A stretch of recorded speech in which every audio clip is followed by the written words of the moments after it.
Good to go. Good morning, everybody. Today is Tuesday, December 8th at 7:30 in the council chambers in Sandpoint City Hall. And this is a rescheduled regular meeting of the Sandpoint Urban Renewal Agency Board of Commissioners. I, Eric Paul, Chairman. For the record, we have Commissioners Tom McCoy present, Andrew Marcaccio is participating remotely. Board members absent are Kendon Perry and Marilyn Sabella at this time.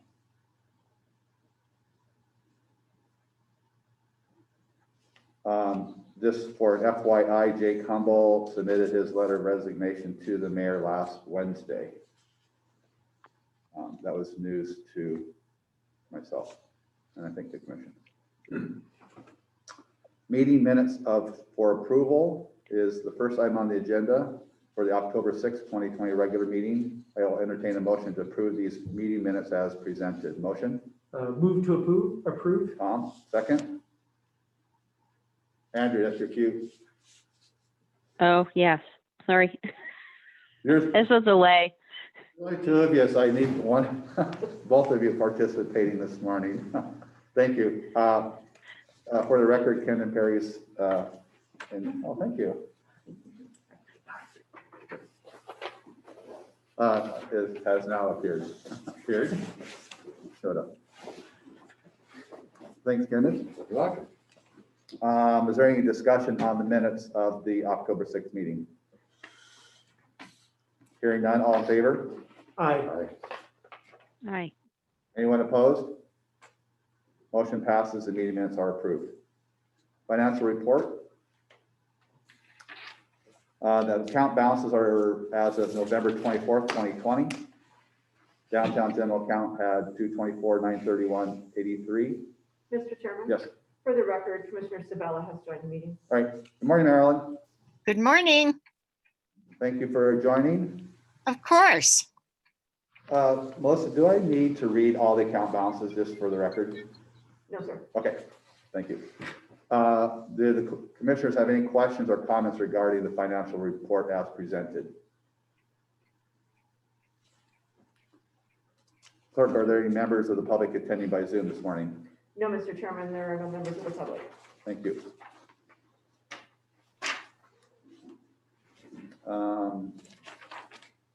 We have to take a motion to accept those? To accept the report? The financial, yeah. No, Okay. just a report. Any other announcements or reports from the board or the city staff at this time? Hearing none, we'll move on to old business. First update is from Infrastructure and Development Services Manager Amanda Wilson on the Northern Urban Renewal District. Thank you, Mr. Chairman. Good morning. Good morning. Good morning. The update for the Northern District, specifically Great Northern Road, is our consultant, JUB Engineers, has been working really closely with our surveyor, Glahe, particularly working through some fairly significant challenges from a survey perspective, and making sure that that information is accurate. They have also been accumulating various title reports to be 100% sure we know exactly where our right-of-way is and is not. So they've, this past month, they've made really good progress on that, and I feel like we're in a solid place at this point. They are on track to give us some initial concepts by mid-January. Those initial concepts will be for our review, and then it'll progress into, once we select one, it'll progress into the preliminary engineering efforts, the more detailed analysis, where will result in cost estimates and phasing plans, which was the very purpose of this preliminary engineering effort. So that is the general update. If there's any specific questions, I'm happy to take them. Any questions of Amanda this morning? For part of the study, this is Commissioner Percoe. Are we taking a look at the current state of the Great Northern Road and kind of the, that proposed future state, what the changes would do, but also how the current Great Northern Road, the way it is limiting development or other issues? I guess, how are they making that economic assessment, or is this purely an engineering assessment? It is purely an engineering assessment. What it, but to kind of to the end that you're speaking of, it's indirectly informing us from an economic perspective because we are taking from a geotechnical perspective, we're taking a look at the existing infrastructure, the road, as well as the drainage features, as well as wetlands delineation. So particularly the drainage, as we've talked in here before, and the wetlands components, we know are impacting development in that area. This is really helping us determine how are we going to resolve that in a way that meets the Army Corps of Engineers requirements, as well as just overall functionality of the roadway prism. So hopefully that helps answer. And I guess, kind of where I'm getting at, if the costs of upgrading the Great Northern, the drainage mitigating that, let's say it's $10 million, is there the study that says, X amount of economic development will be remedied by this? So is there going to be, a payback or an ROI on mitigating those issues and developing the Great Northern? We do not have that in our current forecast for the coming year. That's certainly something I can have a conversation with our city administrator, Jennifer Stapleton, about. At this point, we're really trying to figure out what do we need? And that's kind of comes from two different directions. One is the economic development component. We all realize that that's the primary function of this group, of this agency in that regard. However, we also have failing infrastructure. So it's twofold in that regard, I would say. So I think we got to get through step one, and then we can certainly take a look at if we have, needs for additional information to better understand that economic component. And I understand what you're saying. It's really that cost benefit analysis that I think you're getting at. Yeah, exactly. Yep. Thank you. You're welcome. Good questions? This is Andrea. Amanda, if you guys are having a conversation regarding economic development, feel free to pull me in wearing my hat as the ADC director. Just want to flag that this spring we will be attempting, maybe early summer, to have a summit. It may be outside. We're not quite sure yet. And that discussion, if at the point in time is ready for public input or business input, might be a good flag. It's not a guarantee, but anyways, just wanted to make note of that. Excellent. Thank you very much. Thanks, Andrea. Any further questions of Amanda at this time? Great, thank you, Amanda. Next is an update from our Sandpoint Arts Commissioner, Chairman Ellie Sinis, on the Arts and Civil Box project. Oh, thank you for having me. Hi, Jennifer. So just a quick update on the Arts, Culture, and Historical Preservation Plan. In the month of November, the Lakota Group presented a draft plan, meeting with the steering committee, the Arts and Historic Preservation Committees, and city staff. There was also a second online public survey in November. The consultants are taking that feedback, and the goal is to have a final plan to present to City Council by mid-January. And item 7D on the agenda today is a reimbursement to the city for $14,118.13 for the consultant fees, and I can answer questions, or staff can answer questions on that. And secondarily, the Silver Box project, I'm happy to report that all 3 art pieces are installed and look beautiful. Those will be on display through August 30th, 2021.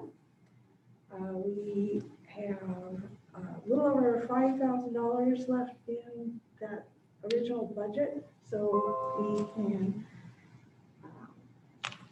plan on doing that again next year before I have to come back to you to ask for some more money in that budget. And item 7B on this agenda today is the reimbursement to the city for the $3,000 total honorarium for the artists for this year. And I'll take any questions anybody has on any of that. Ellie, what, for the record, and remind me, where's the installation locations of the projects again? We have one on Church and 4th, which is in front of the post office. That's Green Feather. Yep.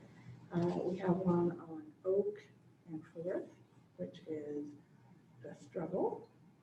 And we have the Native Chieftain on 5th and Oak. Okay. Perfect, thank you. Sure. Any further questions of Ellie at this point? Thank you. Thank you. New businesses. We'll move on to new business and the invoices that have been presented for payment. First is the invoice from the Idaho Community or County's Risk Management, also known as ICRMP, for our annual insurance premium of $1,422. The commissioners have any questions regarding this invoice? Are we suggesting paying it in full? Yes, sir. Okay. We're billed in half, but we historically paid it all at once. Any further questions? I'll entertain a motion to approve the ICRMP invoice dated September 20th for $1,422. Move to approve? Tom? Second. Second. We have a first and second. Is there any other discussion? Hearing none, all in favor? Aye. Aye. Anyone opposed? Hearing none, motion passes. Thank you. The remaining are reimbursement invoices from the city of Sandpoint. The first one is item 7B, as Ellie alluded to. It's the reimbursement for the art invoice of $3,000. Do the commissioners have any questions regarding invoice for the 2020 down payment or downtown art? The only question I have, and Ellie, maybe I should have asked this earlier. The artist prepared the green feather, the one by the post office. That was out of their own expense, right? I believe so, yes. Well, Urban Renewal to pay for it. I believe it's in the contract that it's the artist's responsibility to do any repairs and. Yes, that's correct. Do you have any idea what the cost was for them? Well, he had to travel, and I wasn't privy to where he did the work or any of that, so. So it probably ate up most of their honorarium anyway. Probably. Yeah. Okay, I was just curious. Any other questions from the commissioners regarding that invoice? Hearing none, I'll entertain a motion to approve the city of Sandpoint invoice number 433 dated September 30th, 2020 in the amount of $3,000 for reimbursement of the 2020 downtown art. Move to approve. I'll give it to Andrea. Was that Andrea? No, it's Marilyn. Sorry. It's okay. And second? Second. Kendon. Sorry, Tom. You got voted out. Is there any other discussion? All in favor? Aye. Aye. Anyone opposed? Motion passes. Next item on the agenda is item 7C, invoice for payment from the city for reimbursed expenses for admin support, which would be helping defer costs related to Melissa and her help. The commissioners have any questions regarding the invoice for administrative support for 2020? And what time period is that, Eric? For the year, Okay. is that correct? I believe this is support expenses related to my labor, but also for publication Right. of newspaper publications. Okay, Whether this is for the entirety of fiscal year 20, I'm not certain, to tell you the truth. okay, I think we had budgeted 12,000, I believe. Could be, the invoice says through September 30th, 2020. I don't see if it started October 1st, 2019 though. Yeah, and I believe our budget had allocated at least 12,000 for admin, so we're within budget. 12,000? Yeah. I think the highest we paid in the past might have been maybe 10 one time. Any further questions? Hearing none, I entertain a motion to approve the city of Sandpoint invoice number 434 dated September 30, 2020 in the amount of $1,427.44 for reimbursement of fiscal year 2020 administrative expenses. Motion? Move to approve? Tom? Second. Kendon, second. Is there any discussion? All in favor? Aye. Aye. Anyone opposed? Motion passes. Thank you. Next item on the agenda is an invoice for payment for the Arts and Culture Historical Preservation Master Plan. Reimbursement to the city is $14,118.17.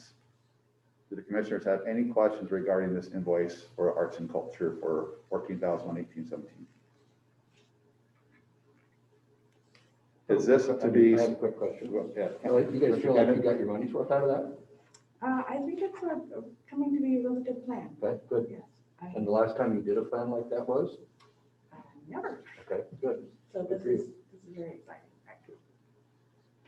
That was Commissioner Kendon Perry asking a question. I think we have to identify ourselves. Yeah.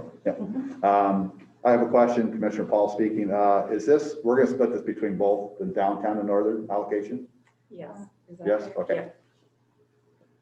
Thank you. And again, as a reminder to the commission, there was a grant that we received from the State Historic Preservation Office that was funding the historic preservation portion of the plan. So we've already submitted the close to final version to the Historic Preservation Office last week. Thank you, Jennifer. I will entertain a motion to approve the City of Sandpoint invoice number 481 dated September 30, 2020 in the amount of $118.17 for fiscal year 2020 expenses related to arts, culture, and historic preservation master plan. Motion? So moved. Kendon? Second? Is there any discussion? All in favor? Aye. Aye. Anyone opposed? Motion passes. Next item on the agenda is item 7E, invoice for payment approval for the fiscal year 20 Great Northern Project, reimbursement of the City of Sandpoint, invoice number 492 for $19,147.96. Commissioners have any questions regarding this invoice for the Great Northern Project? And we do have city staff, Jennifer Stapleton here to explain if there's any questions. There was an update to the invoice, and I'll ask Jennifer to explain the update to the invoice. Yes, there was an update from what you had for the last meeting. I apologize, I didn't have a chance to check in with the staff before we got that sent out. But this portion that is billed to Sura represents 60% of the associated project costs. So 40% of the area of Great Northern falls actually outside of the RAA. And so that portion of these expenses are incurred by the city. In addition to that, we have staff costs associated with that the city is paying. So it's the share of the 60-40 split related to outside consultants. So that's survey costs, and that's JUB who's doing the preliminary engineering. And we anticipate having that report this spring. As a reminder, just overall with this project, this is the project that the Northern Urban Renewal District was created for. There were estimates for costs of this project at the inception of Urban Renewal Northern, and that's been some years ago at this point.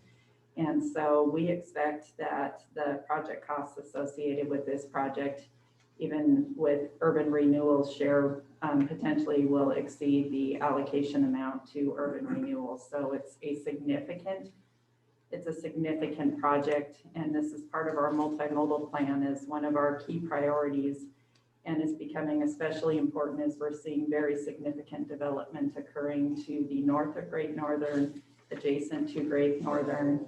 And then we're also seeing growth to the west, even outside of city boundaries. So this becomes a critical connector for us as we continue to see growth and development in the region. So this is our primary project for Sura Northern, and hopefully we'll be able to leverage some grant funds. The vision for this, again, would be a multimodal project. It's the road, it's the stormwater, it's sidewalks, pathways, it's full multimodal access between north and south, and some realignment with this as well. So we anticipate some right-of-way acquisition. And this is Commissioner McCoy. The 60-40 split, is that based on the urban renewal? You take a look at the length of the Great Northern and where we have the ability to spend, where we don't have the ability to spend? That's correct. That's correct. So is everything going to be done on a 60-40 kind of straight line basis? Or if there's going to be significant engineering that falls within or without, are there going to be cases where everything's going to be 60-40, or are there going to be one-off cases where, let's say, a particular analysis that falls within the zone might have a split different than 60/40. I appreciate the question on that.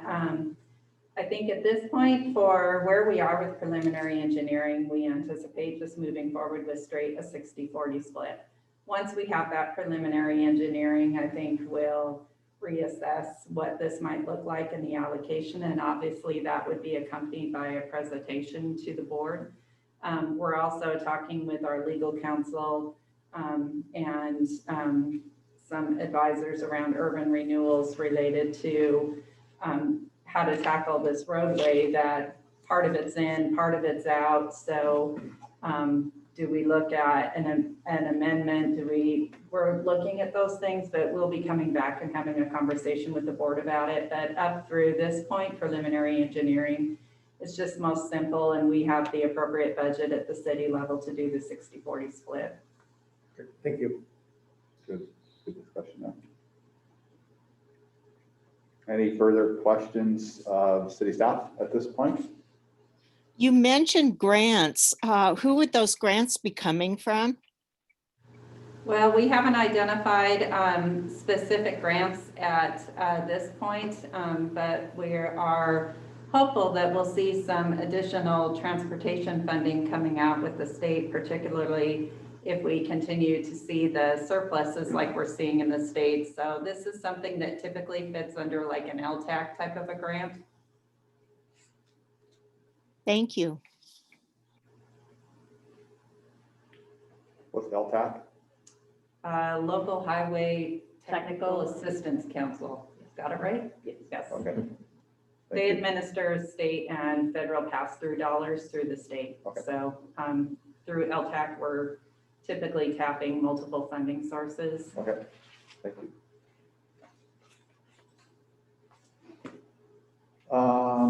Any further discussion or questions? Thank you, Jennifer.